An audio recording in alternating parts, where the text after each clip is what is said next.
अस्सलाम वालेकुम एवरीवन, क्या हाल चाल है आप लोगों के।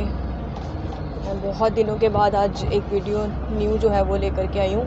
एंड सॉरी अगर आप लोगों को कोई डिस्टॉर्शन हो रही हो, लाइक आवाज़ में बैक पे कुछ डिस्टॉर्शन की आवाज़ सुनाई दे रही हो, तो रियली सॉरी अबाउट दैट। आज एक अहम मुद्दे के ऊपर मैं बात करने वाली हूँ। इट इज़ के जैसे कि मैंने कम्युनिकेशंस के हवाले से आपको बताया था कि हम लोग किस तरह से बात कर सकते हैं, कम्युनिकेशन के कौन कौन से वेज़ होते हैं, बात करने का तरीका क्या होना चाहिए, है ना, वे ऑफ टॉकिंग क्या होना चाहिए, बिहेवियर क्या होना चाहिए while we are talking to other. तो क्योंकि जो दूसरे लोग हैं, जो अदर हैं, वो बाज़ू चीज़ों को नहीं समझ पाते हैं, दूसरी चीज़ों को नहीं समझ पाते हैं कि भैया हम लोगों ने बात कैसे करनी होती है, बात का तरीका क्या होना चाहिए। सो उसके अकॉर्डिंग जो है ना बात करनी चाहिए। जैसे कि अभी मैंने एक दफ़ा अपनी एक वीडियो में मेंशन किया था कि एक हज़रत है साहिर अदीम करके या साहिल अदीम करके, तो वो चीज़ों को बताते हैं जो हम लोग को शायद नहीं पता है। जैसे कि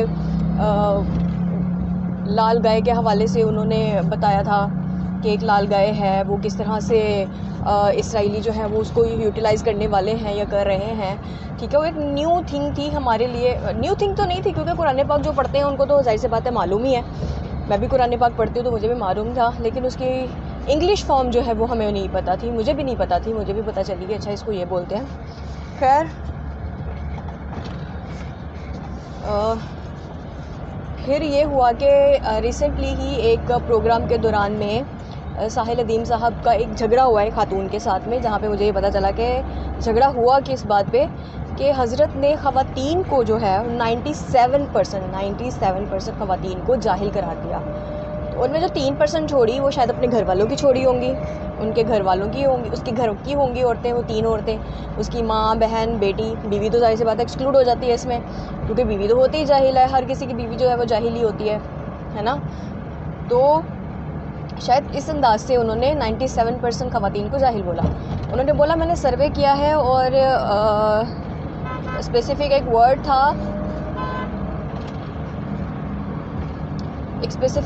था तागूत के नाम से, ठीक है। तो वो तागूत वर्ड जो है वो उन ख़वातीन को मालूम नहीं था, मुझे भी नहीं मालूम।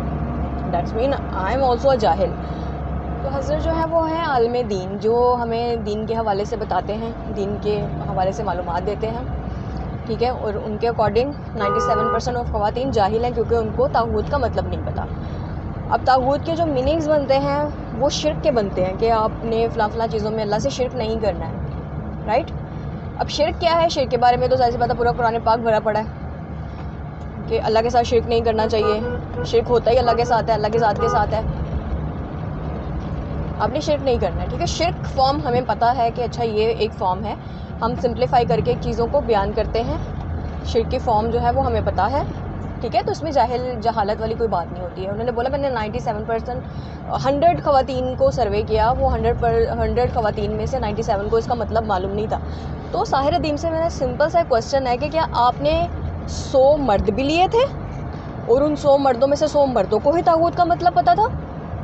अगर पता था तो फिर ठीक है, वो तो बड़े सियाने हुए, बयाने हुए, उनको सब मालूम था। क्योंकि मेरे ख्याल में तो सर्वे आपने सिर्फ ख़वातीन पे ही किया है, ख़वातीन को टारगेट किया कि चलो मैं ख़वातीन से पूछता हूँ, ख़वातीन को पता है। आपने वहाँ पे खातून से बहस करते हुए कहा कि आपके मर्दों ने आपको नहीं बताया तागूत का क्या मतलब है। अरे भाई साहब, उन मर्दों को ही नहीं पता तो वो अपनी ख़वातीन को कैसे बताएंगे तागूत का क्या मतलब है। तागूत का मतलब सबको मालूम है, शिर्क है, ठीक है। डिफरेंट चीज़ें हैं, उनके साथ में शिर्क है और शिर्क की मनाही है, वो सबसे बड़ा गुनाह है। ये कुरान पाक भी बोलता है। आप आसान अल्फाज में पूछे ना इस चीज़ को, तागूत का क्या मतलब है। अब मुख्तलिफ़ ज़ुबानों में मुख्तलिफ़ वर्ड्स होते हैं, अब हर वर्ड तो हमें नहीं पता ना, हम सारी ज़ुबानें तो नहीं जानते। अगर आप जानते हैं, अगर आपको मालूम है इस ज़ुबान के बारे में या इस लफ्ज़ के बारे में, या तागूत का वर्ड है, स्पेसिफिक वर्ड है, वर्ड के बारे में नहीं पता, अगर आपने उस चीज़ को बता दिया है कि भैया आपको नहीं पता, मैं आपको बता रहा हूँ, आपको इन्फॉर्मेशन दे रहा हूँ। और मज़हब हमारा जो है ना वो इन्फॉर्मेशन देने के हवाले से बात करता है। किसी को नहीं मालूम उसको ये चीज़ बता दो, अच्छे और आसान अल्फाज में बता दो, क्या पता उसको मालूम ही हो। जैसे मैंने आपको बताया कि उसका मतलब शिर्क है, और शिर्क जो है वो वाकई कुरान पाक में भी उसका जिक्र है कि गुनाह है, सबसे बड़ा गुनाह है। अब स्पेसिफिक वर्ड बोल के आप सबको जाहिल बोल दो, ख़वातीन को जाहिल बोल दो, not fair bro, this is not fair. इस तरह से आपके आलम दीन होने में शक पैदा हो जाता है। आप अच्छी अच्छी चीज़ें बताते हो, वो चीज़ें बताते हो जो हमारे सामने है, लेकिन हमने उस पर गौर व फिक्र नहीं किया। ठीक है, तो आप वो चीज़ें बताओ जिसके ऊपर हम गौर व फिक्र कर सकें।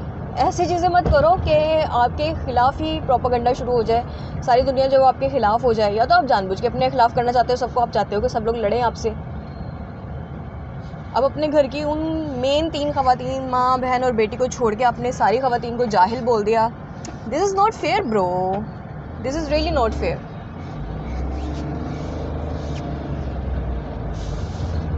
What you are gonna prove, मुझे समझ में नहीं आ रहा। ख़वातीन को जाहिल बोल दिया, चलो ठीक है, वो आपका अपना ओपिनियन होगा। आपने 100 ख़वातीन ली, आपको वो 100 मर्द भी लेने चाहिए थे जो इस चीज़ के बारे में बता सकते हैं कि भैया मैंने ये किया है सर्वे और इसके अकॉर्डिंग ये बात बनती है। इतने मर्द भी जाहिल हैं, ठीक है, इन मर्दों को भी ये चीज़ पता नहीं है। बहुत सारे मर्दों को नहीं पता, बहुत सारे मर्द कुरान पाक पढ़ते ही नहीं हैं। आप सिवाय आलिम दीन के, आलिम दीन ना लें, जिनको इस्लाम की समझ है उनको ना लें, जो कुरान पढ़ते हैं तर्जुमे के साथ उनको ना लें। आप एक आम आदमी को लेना। आपने सर्वे भी घरेलू ख़वातीन के ऊपर किया होगा, तो वैसे ही जो घरेलू मर्द होते हैं जो दफ्तरों में जाते हैं, काम करते हैं, नौकरियां करते हैं, नौकरी पेशा समझ लें उनको, तो आपने उनके ऊपर भी तजर्बा करना था, उनके ऊपर भी सर्वे करना था, उनसे भी पूछना था भाई कहाँ जा रहे हैं आप, फिर आप बात करते हैं इस चीज़ के बारे में। इक्वल बैलेंस करें ना, कुरान पाक तो बैलेंस की बात करता है, तो आपने बैलेंस करके तो बात की ही नहीं।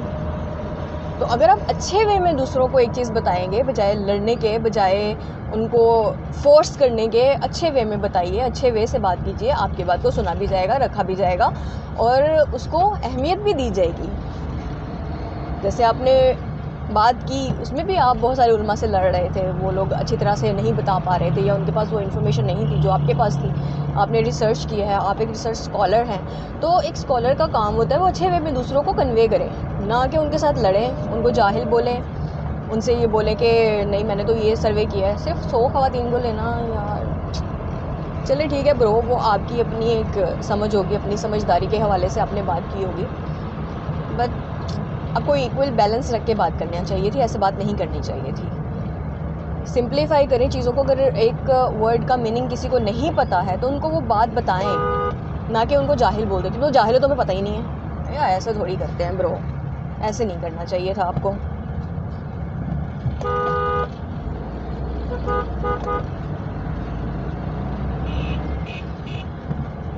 गलत बात की तरगीब ना दें और ना ही करें। जो चीज़ों को लोगों को नहीं पता है उनको अच्छे वे में कन्वे करें ब्रो, ऐसे ना करें। क्योंकि देखिए आपने एक बात की, मैंने उसके ऊपर रिसर्च की, मुझे भी पता चला अच्छा ये चीज़ है। इसी तरह से जब आप अच्छे वे में किसी को बात करते हैं ना, तो उसके ऊपर रिसर्च होती है, उसके ऊपर गौर व फिक्र होती है, वो एक अच्छी चीज़ है। बट इस तरह से बात करना, किसी को जाहिल बोल देना इज़ नॉट डन ब्रो। बस मेरा आपसे यही है, एक इल्तिमास समझ लें कि अच्छे वे में कन्वे करें, अच्छी बातों को अच्छे वे में कन्वे करें ताकि सामने वाले लोगों को समझ भी आए। ठीक है, मेरा आपसे लड़ने का, आपको बुरा भला कहने का बिल्कुल भी इरादा नहीं है, क्योंकि आप वो चीज़ें बताते हैं जो शायद सबको नहीं मालूम है, सब लोग उन चीज़ों से अनजान हैं। मैं खुद अनजान हूँ बहुत सारी बातों से, जब मैं सुनती हूँ तो मुझे अच्छा लगता है और मैं उन पर गौर भी करती हूँ। बहुत सारे ऐसे लोग हैं जो गौर व फिक्र करते हैं ब्रो, तो उनकी गौर व फिक्र को ना अब तराजू में ना तोलें। ठीक है, चलें, अपना भी ध्यान रखें, हमारा भी ध्यान रखें, सबका ध्यान रखें, सोसाइटी का ध्यान रखें। फिर मिलते हैं, अल्लाह हाफिज़।